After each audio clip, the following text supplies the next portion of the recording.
his supporters might not be moved by this. The women who were expected, suburban women, to be the swing vote in this might be. We'll see what the lingering impact will be in terms of the elections. It's so interesting, as we know, for those who are watching Fox News today, they're trying to come out with some scandal of Biden's, which is clearly an attempt to maybe change discourse off of the Trump verdict. But it's also clear that so many of his colleagues are afraid of speaking ill against him, like Josh Hawley, because they recognize Trump is still powerful. They just don't know how 2024 is going to go.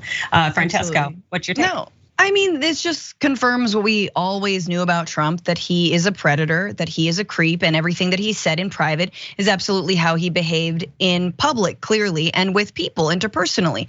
And I think it's sad that the jury did not convict him and find him guilty of rape. Again, this was not a criminal case, so there wouldn't have been the consequences that there normally should have been for something like rape. Sexual abuse, it's like, yeah, tomato. I mean, I think it is very funny if you watch his depositions, how he has zero remorse, not only for the Access Hollywood tapes where he admits that he grabs women by their genitals, but then what happened to E Jean Carroll, whether or not it was him or whether or not he believes he did it, he has no sympathy. He completely obviously says she's not my type, i.e. like I wouldn't rape her. Fun. So look, if you're the Democrats, if you're Biden, you just replay those depositions over and over and over again. Guys, this was last October. This is not ancient history. He just doubled, tripled down on everything that he believes about women. So, it makes sense the Republicans are thinking, we might need an out here because absolutely you're gonna alienate women, and they already are by stripping away their reproductive rights and abortion rights. It's just funny because they're not gonna change course. They are the biggest P word of all, right? Like that's the reality of this. They're not gonna actually change it up because they're afraid of him. They have to lift up a predator.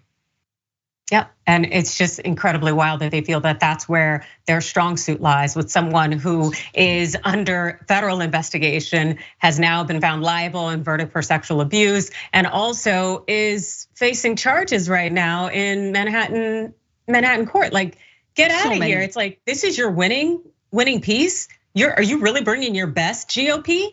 It really shows you that they're not particularly smart. But I'd love to skip ahead to the last graphic in this section because I think it's incredibly important with yesterday's verdict to bear in mind that there were jurors out there who were willing to take the risk and to sit on this jury. And we know how incredibly dangerous it was for them because Trump loves to call upon his minions to threaten people.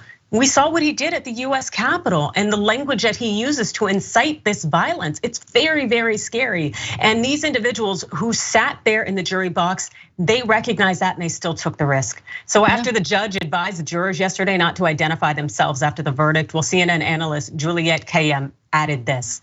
This is some post-verdict jury instruction. You could get killed or injured, certainly harassed, definitely trolled. So don't identify yourself and don't identify anybody else.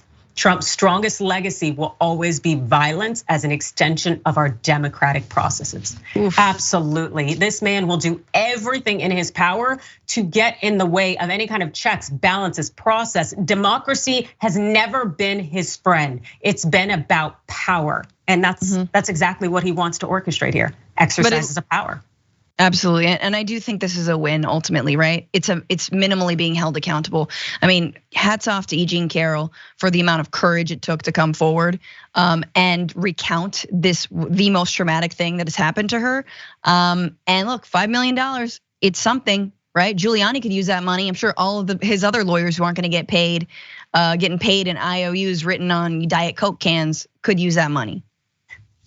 Yeah, for real. It'll be interesting. And you know what? No one interviewed Giuliani yesterday. It's interesting. I hope he's still in the country. And same thing for George Santos. Surrender your passport, bro.